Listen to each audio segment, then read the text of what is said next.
বসো এখানে। যেতে দিন না আম্মি জান, খুব ইচ্ছে করছে নাচতে। আমারও ইচ্ছে করছে তোমার গলাটা টিপে দিই। করতে পারি? পারি না তো। বসে থাকো এখানে।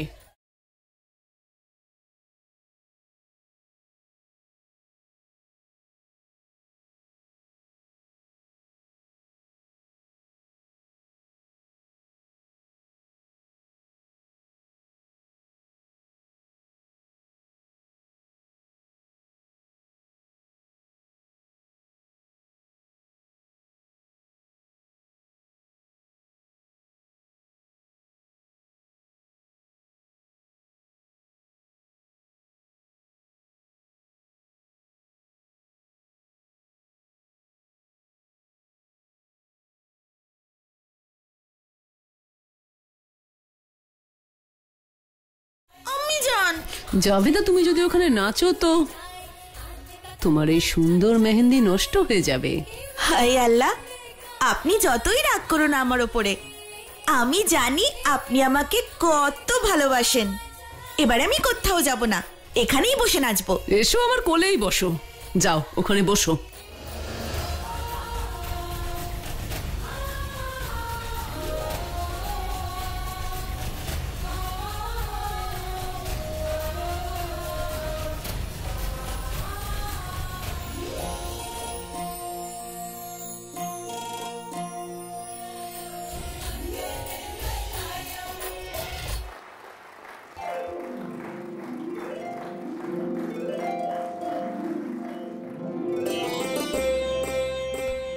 সুন্দর যোধা দিদি, তুমি খুব ভালো নৃত্য করো। জামাই বাবু এখানে থাকলে ওনার খুব ভালো লাগতো। এমনিতে তো উৎসবের বিষয়ে জিজ্ঞেস তো করছিলেন, কিন্তু আমরা ওনাকে বলেছি যে আপনি ওখানে আসতে পারবেন না, তাই উনি আসেননি। আচ্ছা, কখন দেখা হয়েছিল আর কি জিজ্ঞেস করেছেন?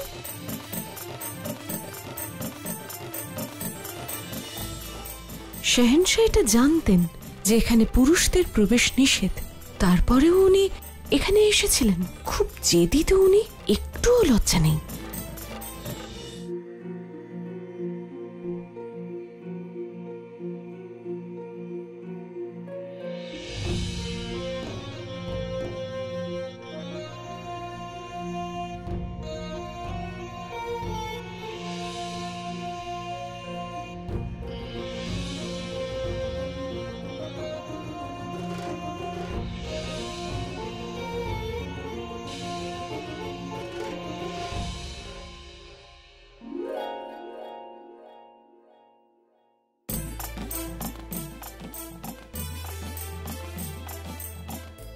আসুন যোধা বেগম,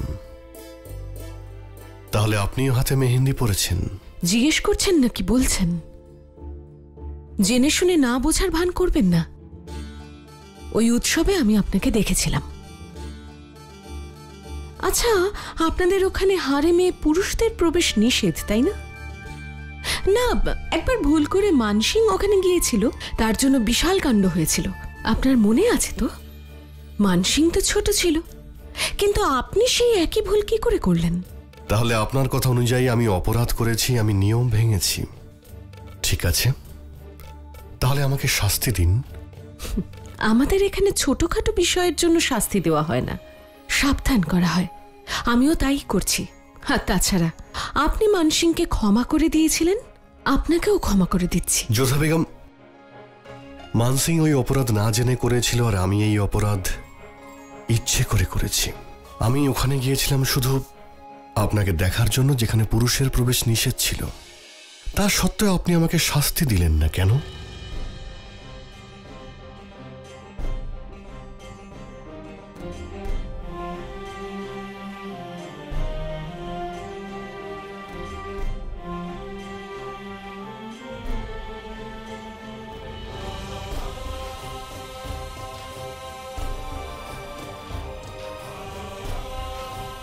সত্যি কি অপূর্ব গন্ধ যোধা বেগম।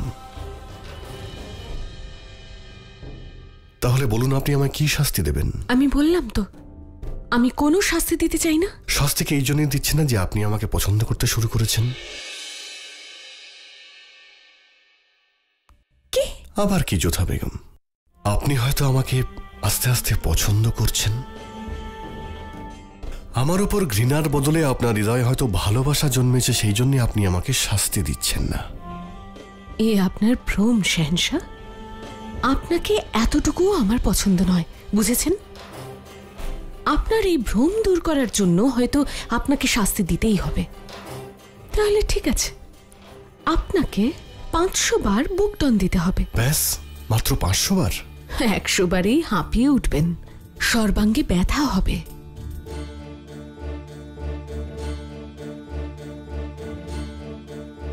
এ কি করছেন আপনি?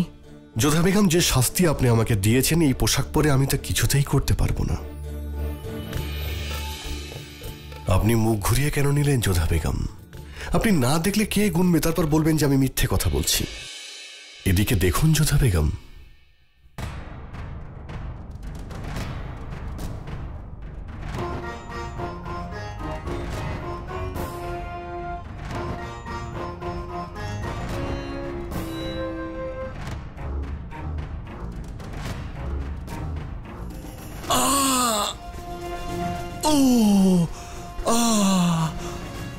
হায় যোধা বেগম, আপনি আমাকে কত কষ্ট করাচ্ছেন। আমার কোমর ভেঙে যাবে যোধা বেগম। এ আপনি কি করছেন বলুন তো? এই কক্ষের বাইরে অনেকে রয়েছেন, কেউ শুনলে কি ভাববেন আমাদের সম্বন্ধে? এটাই ভাববেন যে আমাকে দিয়ে আপনি এমন কিছু করাচ্ছেন যাতে আমার কোমরই ভেঙে যাবে যোধা বেগম। দাঁড়ান।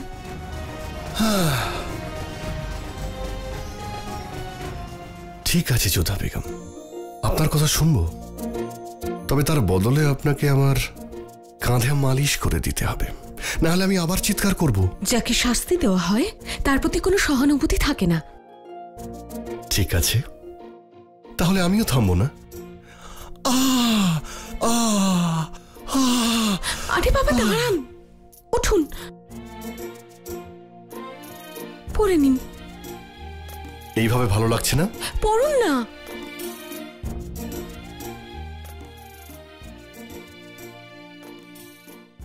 আসুন যোধা বেগম, কাঁধটা মালিশ করুন, আমার খুব ব্যথা করছে।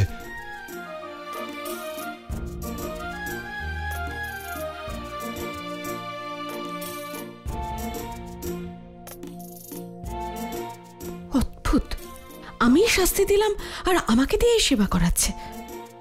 ওনার থেকে বড় ধূর্ত আমি কখনো দেখিনি। এনার নাম জালাল নয়, জল্লাদ হওয়া উচিত ছিল। কিছু বললেন আপনি যোধা বেগম? কিচ্ছু বলিনি। তাহলে ভালো করে দিন। হ্যাঁ, তাই তো করছি।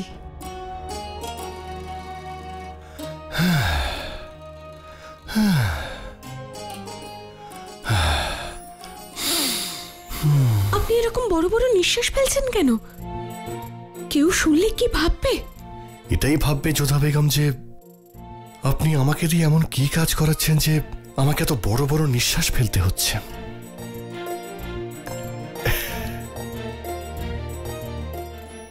শুভরাত্রি যোধা বেগম।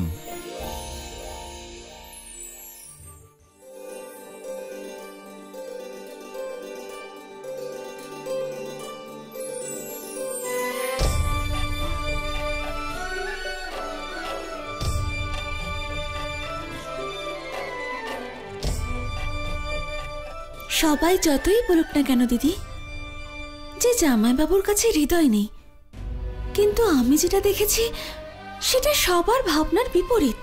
জামাইবাবু প্রমাণ করে দিয়েছেন যে ওনার কাছে অনেক বড় হৃদয় আছে। ওনার প্রিয় হাতি হাওয়াইকে আমেরের কেউ প্রচন্ড ক্ষেপে তুলেছিল, তাও উনি শান্ত ছিলেন। আমি তো খুব ঘাবড়ে গিয়েছিলাম দিদি, ভীষণ ভয় পেয়েছিলাম যে যদি জামাইবাবু রেগে যান তাহলে অনর্থ হয়ে যাবে। যদি এই বিয়ে ভেঙে যেত তাহলে আমার মুখ দেখানোর কোনো উপায় থাকতো না, আমি তো মরেই যেতাম দিদি। মৃত্যু হোক তোমার শত্রুর। নতুন জীবন শুরু করতে যাচ্ছ, আজকের দিনে এরকম অশুভ কথা বলতে নেই, বুঝেছো?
দেখেছো তোমার জামাইবাবু কত বোকা?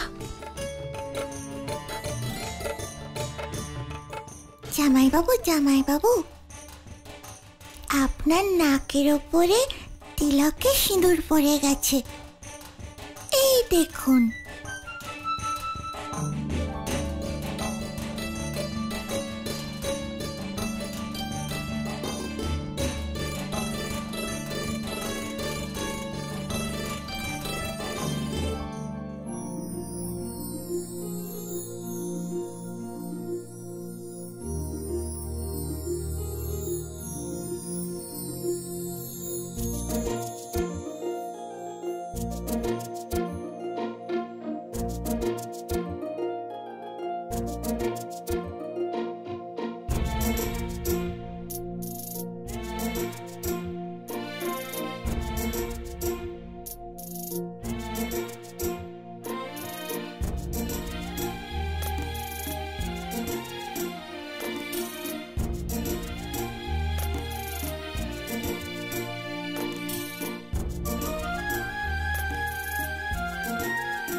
যোধা দিদি, জামাইবাবু তোমাকে বোকা বানিয়েছেন। ওনার নাক সিঁদুরে লাল হয়েছে আর তোমার ঘষে ঘষে।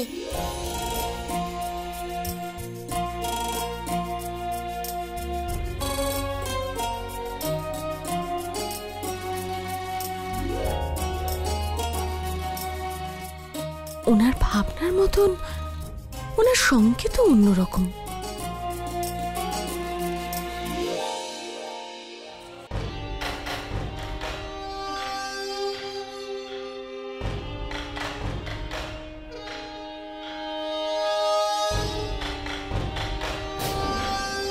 তুমি এখানে খেলা করছো?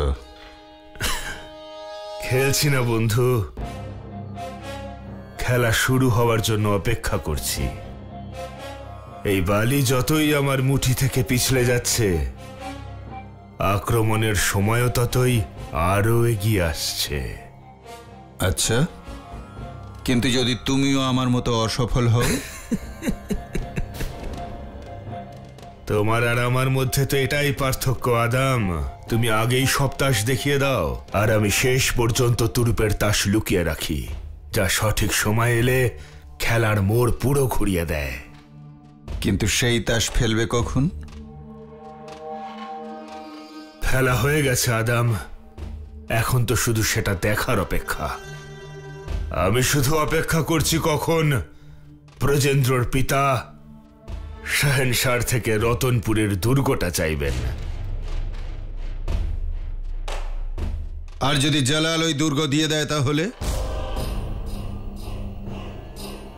তা কখনোই হবে না আদম। জালাল কোনো মূল্যেই ওই দুর্গটা দেবে না। ওই দুর্গ ওর কাছে অনেক মূল্যবান। পাঞ্জাবের সুবেদারি জালাল ওই দুর্গ থেকেই শুরু করেছিল। তাহলে দুর্গ দিয়ে দিলে লোকসান, আর না দিলে বেগম যোধার সাথে তুলকালাম। অনুষ্ঠানে উপস্থিত সকল অতিথিদের আমেরে স্বাগতম। আমেরের পরম্পরা অনুযায়ী আমি এখানে কন্যাদানে যে সকল সামগ্রী দেওয়া হচ্ছে তা সবার সামনে পড়ে শোনাচ্ছি। 21টা হাতি, 51টা ঘোড়া, 51 সহস্র মুদ্রা, 500 গরু, ঢাকাই মলমলের শাড়ি আর স্বর্ণখচিত ওড়না, 11 জোড়া হীরের কানের দুল, 15টা সোনার টিকলি, সাম্ভারের নিকটস্থ বিশাল অষ্টদ্বার ভবন আর যমুনা মাতার মন্দিরের নিকটস্থ 15টি গ্রাম এবং উপহারে পাওয়া সমস্ত পোশাক আশাক। পাত্রপক্ষের কাছে আমার অনুরোধ, কন্যাদানের সামগ্রী গ্রহণ করুন। দাঁড়ান, যদি আপনি অনুমতি দেন শাহেনশাহ, আমি কিছু বলতে চাই। আর আপনি আমায় আশ্বস্ত করুন যে এতে আমাদের সুরক্ষার কোনো ত্রুটি হবে না। আপনি নির্দ্বিধায় বলুন। এই তালিকায় আপনি হয়তো একটা নাম বলতে ভুলে গেছেন। এই উপহারের তালিকায় তো দুর্গের উল্লেখই নেই।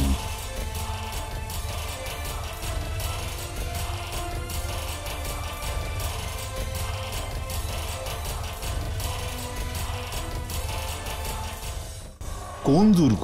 রতনপুরের দুর্গ, যা এই বিয়েতে উপহার দেওয়ার কথা ছিল। কিন্তু উনি ওটা কি করে দিতে পারেন? ওটা তো আমাদের সম্পত্তি, মুঘল সাম্রাজ্যের দুর্গ ওটা। কিন্তু আপনার প্রতিনিধিত্ব করার সময় স্বয়ং সুবেদার শরীফুদ্দিন এই কথা দিয়েছিলেন যে কন্যাদানে উপহার হিসেবে ওই দুর্গ দেওয়া হবে আমাদের।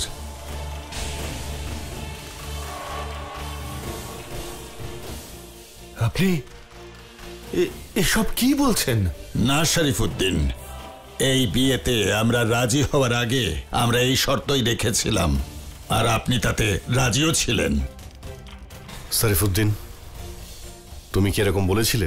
শাহেনশাহ, আমি কেন এরকম বলতে যাব? শরীফুদ্দিন, এটা রঙ্গ তামাশার সময় নয়। আমিও তো সেই কথাই বলছি। যে দুর্গ শাহেনশাহর অধীনে, সেটা আপনাকে দেওয়ার কথা আমি কি করে দিতে পারি? বাদশাহ সালামত, আপনার কি মনে হয় আপনাকে জিজ্ঞেস না করে এরকম একটা ভুল আমি করতে পারি? আমি জানি ওই দুর্গ আপনার কাছে কত মূল্যবান, ওই দুর্গের সাথে আপনার কত পুরনো স্মৃতি জড়িয়ে। ওখানেই আপনি পাঞ্জাবের সুবেদার হয়েছিলেন। এসব মিথ্যে কথা বলে মুঘল সাম্রাজ্যকে বদনাম করছেন। একটু দাঁড়ান আপনি।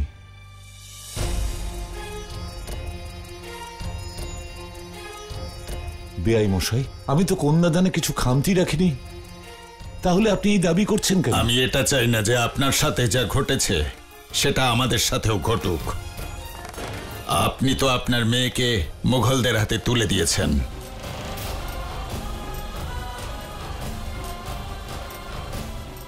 আর তার ফলে সমস্ত রাজবংশীদের সঙ্গে আপনার শত্রুতা হয়ে গেছে। আমাদের সুরক্ষা চাই, মুঘলদের থেকেও আর রাজবংশীদের থেকেও। যদি শাহেনশাহ জালালের ওই রতনপুরের দুর্গ পেয়ে যাই, তবে আমরা সুরক্ষিত থাকব। আমরা ওই দুর্গ সেই জন্যই চেয়েছিলাম।